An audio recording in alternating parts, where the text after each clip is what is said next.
చీకట్ల సతీష్ అనే అంతర్రాష్ట్ర నేరస్తుడిని ఏలూరు జిల్లా జంగారెడ్డిగూడెం పిఎస్ పరిధిలో మోటార్ సైకిల్ దొంగతనం కేసులో అరెస్టు చేశారు.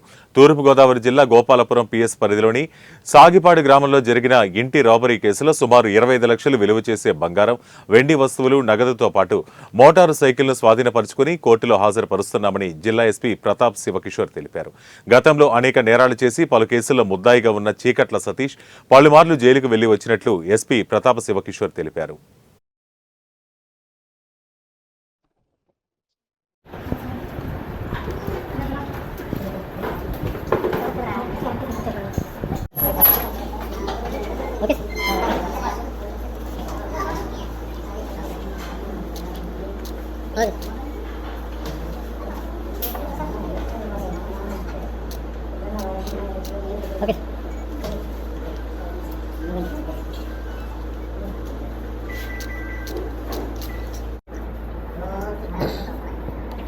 జంగారెడ్డిగూడెం సబ్ డివిజన్ పోలీస్ తర్వాత మన ఏలూరు డిస్ట్రిక్ట్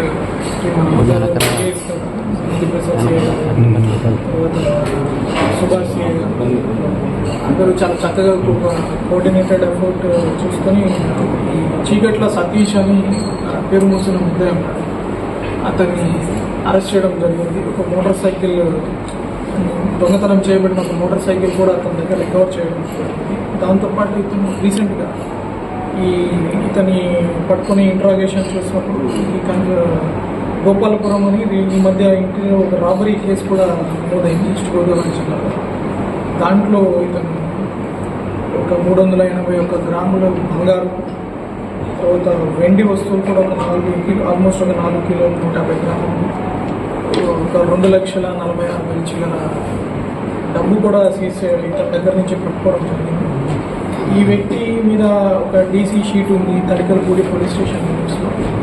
ఆల్మోస్ట్ చీకట్ల సతీష్ అంటే అందరికీ తెలిసి ఉంటుంది. ఒక 2 సార్లు ఇతని మీద పీడీ యాక్ట్ కూడా పెట్టడం జరిగింది. ఒక గాంజా కేసు కూడా ఇతని మీద ఉంది. ఇట్లాంటి ఒక ఇంపార్టెంట్ దొంగని పట్టుకోవడము, ఇది కూడా ఇతని మీద కొంచెం నిఘా పెట్టడము, ఇది ఇతను వేరే దగ్గర దొంగతనాలు చేసినా కూడా అతన్ని వెంటనే పట్టుకొని రికవర్ చేయడం appreciate Jangareddygudem and Eluru police. ఇతని మీద కూడా తర్వాత కూడా కఠిన చర్యలు తీసుకుంటాము. తెలిసి మళ్ళీ పీడీ యాక్ట్ పెట్టడం ఎలా చూడాలి. ఈ దొంగలకు కూడా ఇంకొకటి కూడా ఇది, మీరు ఎన్నిసార్లు దొంగతనం చేసి తప్పించుకుందాం అనుకున్నా ఖచ్చితంగా పోలీస్ అనే వాళ్ళు తప్పుకుంటారు. ఈ